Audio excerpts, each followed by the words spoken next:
Welcome to Texas History Lessons. This is Lesson 3, The First Texans, Part 1, in which we finally do some time traveling. We're going to look back. I've been promising that we're going to start digging actually into the past, and this one I'm not going to let you down because we're going way back.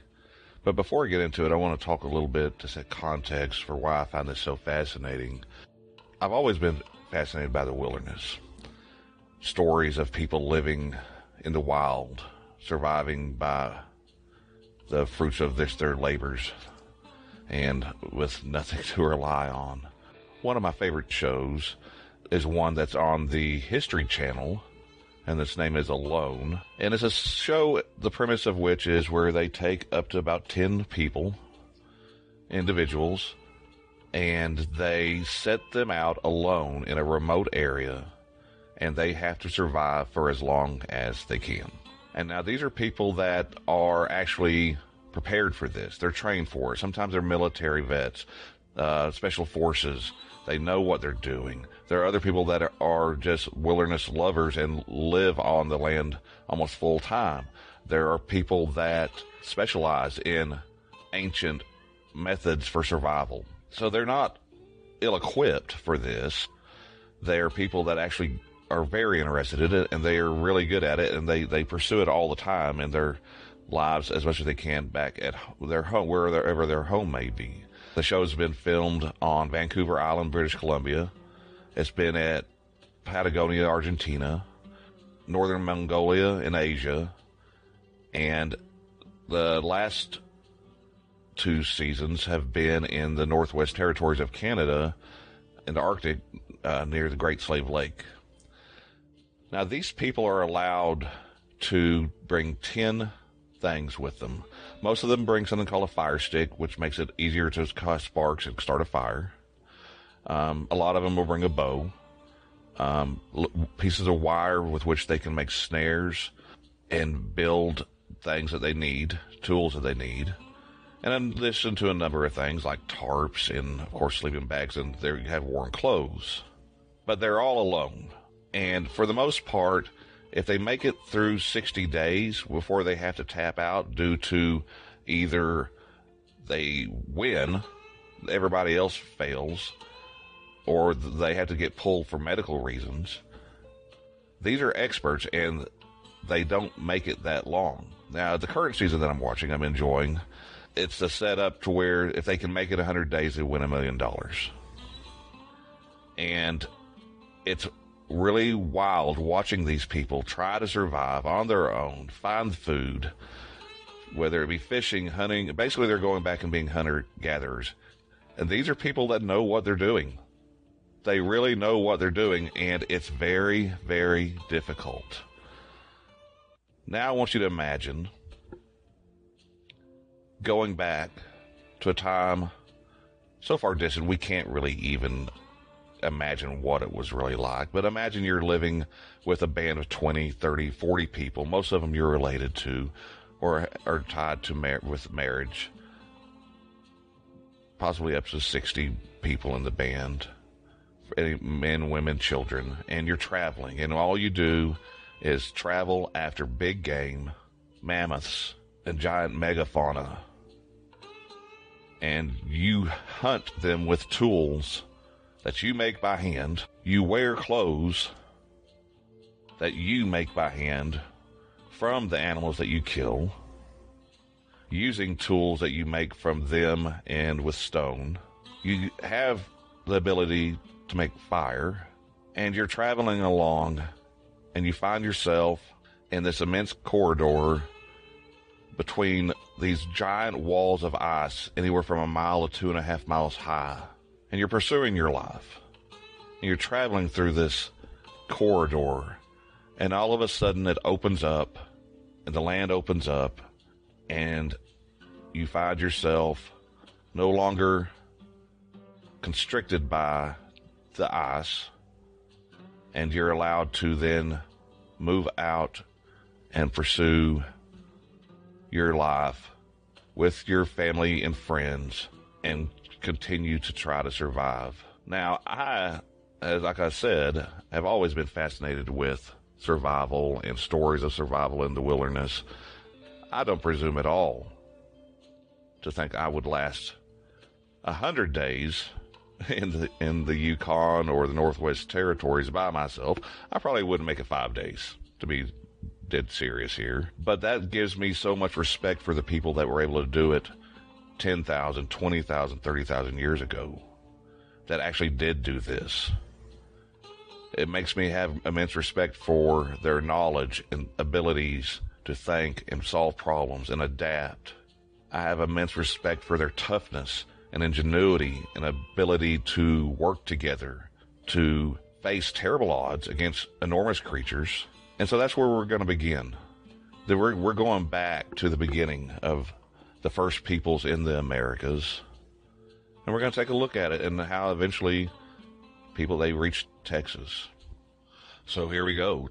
Texas History Lessons, Lesson 3, The First Texans, Part 1. I'm saying Part 1 because I already know that as I was doing this, it was already getting too long.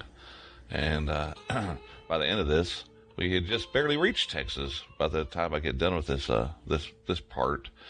So the next part 2 of The First Texans, will definitely be taking a look at closer detail of life in the actual boundaries of what is now Texas. This first lesson is taking a pretty big look at how we got here. Where did the first Texans come from?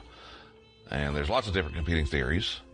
I am not an expert in archaeology or anthropology or any of this. As I said in the very first episode of Texas History Lessons, a lot of the things I'm going to be sharing here are things I'm learning or relearning. This one is a lot of just learning, because what I was taught when I was in school back in the 70s and 80s and 90s was a lot different than what's coming to light now. The field of archaeology is amazing. And other than the fact that I love Indiana Jones and Raiders of the Lost Ark, I always kind of thought about wanting to be an archaeologist because he made it look like so much fun. But I joke there, but the field of archaeology is very exciting to me, and I've been from afar paying a lot of attention to it, especially in the last few years. It's something that there's always something new being discovered. They're finding out new things. They're finding out how to now search, because, as we're going to see in this lesson, because sea levels were so low, people lived farther out in areas along coasts that are now covered with water, covered with sand and silt, and we are now finding actual sites. Recently, they found an Aboriginal site off of Australia, I believe it was, where they could show that where people had lived there thousands of years ago, back when sea levels were lower. So it's exciting. But let's get into this. Odds are everyone will recognize these names: Pocahontas, Crazy Horse, Cochise, Chief Joseph, Red Cloud, Sitting Bull, definitely Geronimo, and Tecumseh. And odds are you probably heard of these people too I'm about to name: Ira Hayes, Black Hawk, Jim Thorpe, Will Rogers, Sacagawea, Satanta, Satank. Maybe not them. Lone Wolf, maybe. Quanah Parker. If you're from Texas, you definitely have heard of Quanah Parker, and you more than likely have come across the names Lone Wolf, Satank, and Satanta, or Sitting Bear and White Bear, as they were also known. You're probably even familiar with actor Benjamin Bratt. But have you heard of astronaut John Harrington, artist R.C. Gorman, sculptor Alan Hauser, Dr. Susan LaFleche? How about the authors N. Scott Momaday or Stephen Graham Jones? How about Representatives Deb Haaland and Sharice Davids, the first Native American women to be elected to the United States Congress in its 230-year history? The list can just go on and on. But they all share one common trait: living at different times and being from different tribes. They all share the trait of being descended from the first peoples to inhabit the Americas. Some of the questions people from the old world across the sea had upon encountering the Native Americans in 1492 and after was, who are these people? Where do they come from? How do they relate to us? Now, Native peoples in the 19th century would have answered it pretty simply. They had a number of different creation myths that they could have shared. Most would have in some way had an answer that tied them to the land in which they lived. The land was the center of their world, and many tribal names that they had for themselves identified themselves as the people, or the true humans, or the real people. Each tribe signifying themselves as being the true people. And a lot of the different tribes shared the similar belief that the land gave life to the people. Therefore, the people believed that in an effort to maintain harmony, they needed to practice proper conduct and thinking and right thoughts. That's why certain traditions and practices were so important. For many, there were stories of coming out of a cave or a hole in the ground. We'll look into the actual Texas tribes creation stories later on. Does that coming out of a cave and a hole in the ground sound crazy or far-fetched? Easily dismissed or expected from a primitive people?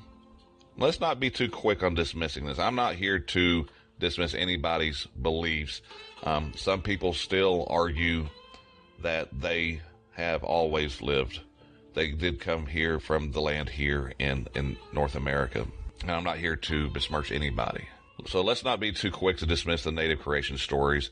I mean, had you asked the Scottish Christian immigrant to the United States the same question in the 19th century, they would have said they were from Scotland, where all of their ancestors had been from. And if pushed harder about where all men came from, they would have said that they were descended from a man named Adam, who had been created one day in the 6 days taken to create the universe about 6,000 years ago, by the hands of God out of the soil of the earth. And his wife, Eve, the first woman, who had been created out of one of his ribs. They lived in a paradise until a talking snake tricked them into breaking one of the very two simple rules they had to live by. Sounds crazy and far-fetched. There are a lot of people across the United States right now that would have given the same answer and without doubt in their minds that they're correct. A little bit more on that. A Viking would have given us a story about Odin and the Norse gods around the world. And around the world throughout time, people would have normally answered that they were from where they lived, had always lived, and that was where their ancestors had always lived. It's pretty much how I would answer today, except for having the luxury of internet genealogical research that ties my family to Scotland and England. I can't tell you how I got here much farther than that, because we have short memories, it seems. We seem to be cursed with that, and that's why history is important, because I think we need to look back and try to build the stories and fill them in so we know what actually did happen. So I'm not here to, like I said, to insult anybody's beliefs, but we're going to take a little bit different tact when looking at where the first peoples came from. So when we get into the lives of the various native tribes of Texas, we're going to take a look at some of their creation stories. But for now, we're going to jump ahead and shift a little bit more. Now, back throughout the time from the first contact to now, there have been lots of different theories about where the native peoples of America actually came from, originated from. Some argue that they had come from Egypt. Others say that they came from China.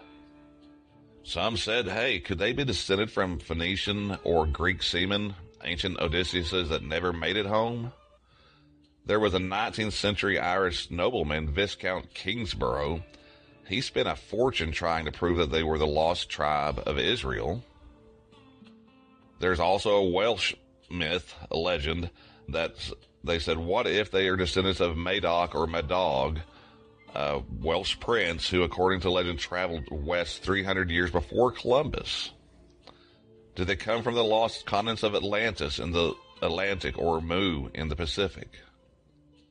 Some people still try to push some of these theories. But where did they come from? Had they always lived in the Americas? If not, where did they live before? The answer lies in the collective history of all humanity, an ongoing scientific discovery of new facts that is still teaching us exciting new things every year. And I'm going to borrow the explanation offered by Alvin M. Josephi, a great historian who did much in his work to give respect to the Native American peoples and share their stories and encourage them to share their voice in their telling their stories. Respectfully acknowledging the tribal creation stories and less respectfully putting aside the various European theories, he argued that it is best to say what seems closest to the revealed truth of scientific study, that they are descended from nomadic hunters moving through parts of the hemisphere in pursuit of Pleistocene animals more than 10,000 years ago. I'll give credit to Josephi here for being open enough to saying more than 10,000 years ago, because today he would not have been out of line to suggest that it was more than 30,000, 40,000, and even possibly 50,000. Some on the fringe of accepted archaeology, as we're seeing, it's a very controversial subject. Therefore, that's why I'm only going to be painting this parts of this lesson in very broad strokes, because it's not concrete knowledge. It's all mostly theories based on what evidence we have. Some people even argue that they have found evidence of humans being in North America 120,000 years ago. Very controversial site that this is talking about. Some people are convinced it is provable, and most archaeologists are saying, well, we don't really know what to say about that yet. Let's get into a little bit more detail. Since writing only became a method of recording events about 5,000 years ago, to time travel far into the distant past, historians must rely on the inquisitive minds of others who specialize in geology, archaeology, anthropology, paleontology, and biology, and other fields that I don't even know the names of. All those fields are exciting areas because they're always making new discoveries. And they often find things that contradict previous ideas. One of the first long held since the 1930s, for decades, we were taught one thing, and we're going to get into that in just a minute. Before we get there, I want to say one more thing, and it deals with the idea of perspective of time. And I'm saying this because I'm very guilty of it myself. And when, so you jump ahead to 1 million years ago to 2 million, to 500,000 years ago. That's a 500,000 year gap. When you really think about how long this time is that we're talking about, even when you're talking about 10,000 to 5,000 years, it's a lot of time. But we kind of, when we talk about the past, especially ancient history, I have a tendency to lose sight about how immense of amount of time it is myself. So let me reiterate, when speaking in deep geologic time, we speak of millions of years, billions of years. And the closer we get to the present, it shortens to thousands of years or hundreds of thousands of years. And then when we get even closer, of course, we're talking decades and centuries and just like years as the way we deal with our life now. So it's easy to lose sight in the immensity of time that we are talking about. Example, the European settlement of the Americas began just over 500 years ago. And we have thousands and thousands of books of recorded history just on that 500 years, half a millennium. Now consider this. The first peoples of the Americas have lived here up to 100 times longer than this. 100 times longer than Europeans have lived here. That's a big number. That's one of the sad things about this, is because we don't have records, or very good records. Archaeology and anthropology and all the different ologies, they're trying to paint the picture and show us what it was like. But we don't get to know the names of these peoples. But they're doing a really good job, and we're constantly learning more about how they lived. But like I said, we'll get into that. The history of the nation of the United States of America could have been repeated 200 times. 200 times in the same time period that they have lived here. So a change of belief that the first inhabitants arrived 6,000 years ago to 12,000 years ago to 20,000 years ago to 50,000 years ago is extremely significant. It's a matter of generations and generations and generations of human beings living in the Americas. And we're still finding out new things. The point of this is that we should try to keep this matter of time and the shift of one thing to another in thousands of years in context. I'm going to try, if you will, with me. So, let's begin our journey through hundreds and thousands and millions and billions of years. Let's go all the way back to the beginning. 13.8 billion years ago, there was nothing and then there was something.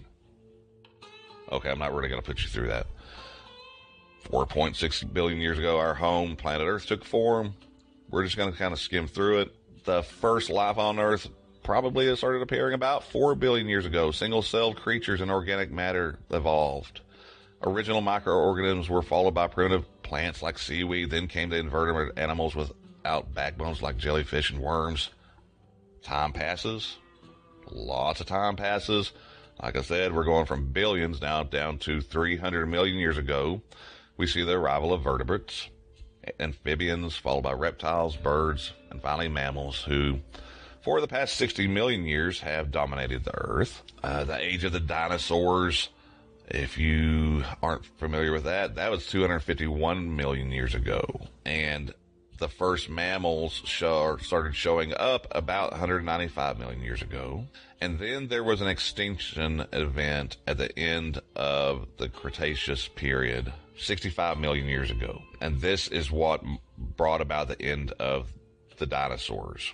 And more I see people saying they're very convinced it was a massive meteor impact in Mexico's, or what it would be modern Mexico's Yucatan Peninsula.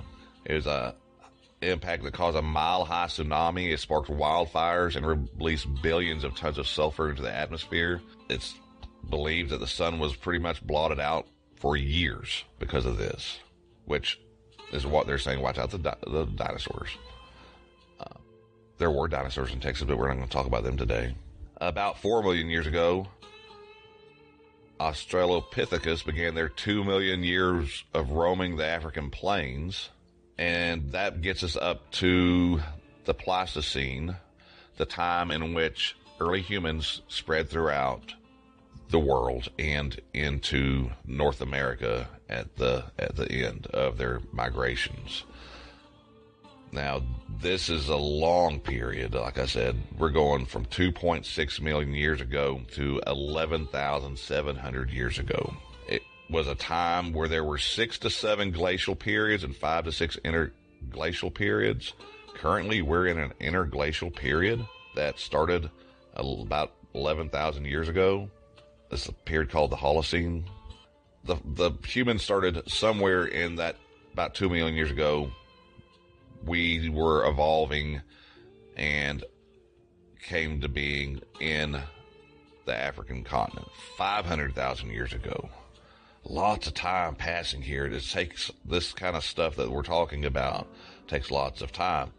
Homo erectus rose and surpassed Australopithecus with twice the brain capacity of Australopithecus, and Homo erectus's brain capacity was just 2/3 of ours. We know that they colonized into Eurasia. They had hand axes that could be used as knives, scraper, awls, and of course as an axe. They fed on deer, rhinos, pigs, elephants, buffaloes, hippos, antelopes, and gazelles. They hunted in groups, which means they needed to have some efficient group organizational and action skills along with and requiring some kind of communication.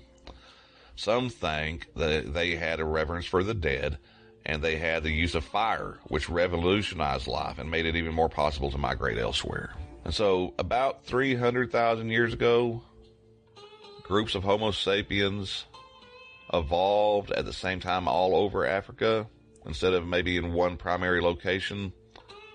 One paper argues that instead of just one little spot in Africa, it's kind of like a over in different places that happened. They would have interacted with each other as they moved around the continent. So instead of emerging in one area in eastern or southern Africa and then spreading from there, distantly related groups of humans across the continents could have become more similar over time. And so people started spreading out throughout the world. And that gets us to the period that we're going to focus on right now, though. The last glacial period lasted from about 115,000 years ago to 11,700 years ago. And this is the period that gets us to humanity's arrival to the Americas.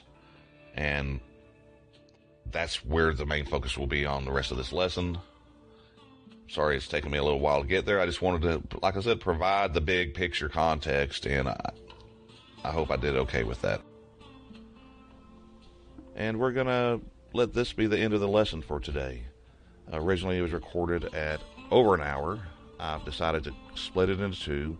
Next week you'll get the next lesson that is the summation of this week's start, introduction, and it will wrap everything up, tie everything together.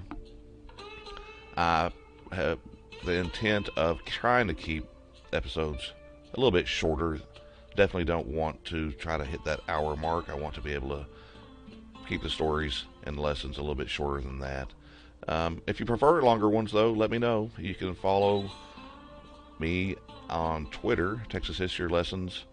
It's at Texas History L. That has a capital T, H, and a capital L in that. You can email the show on Gmail, TexasHistoryLessons@gmail.com. That's all lowercase. And you can follow us on Facebook, and I'm thinking about working out a little website that will have some show notes and some links to interesting articles and some other cool stuff. Nothing fancy, but just something that can be used as an additional resource to the show. So, I appreciate you listening. Adios.